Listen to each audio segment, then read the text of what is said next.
Here I have JAECOO5, and on this example let me show you how to enable the automatic cabin air cleaning in JAECOO cars. So at the very beginning, let's start by using the home screen. Here let's use this fan button to open the AC panel. Now let's choose here settings.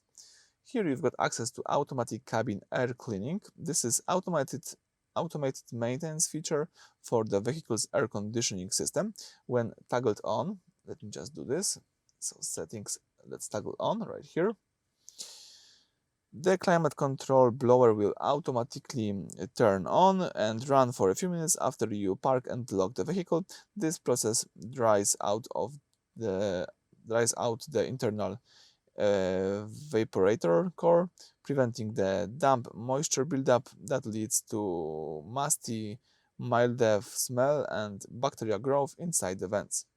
So I think it's quite useful. Remember that you can get access to this just here in settings, and let's enable the automatic cabin air cleaning. Alright, so that's it. Thank you for watching. Please subscribe to our channel and leave thumbs up.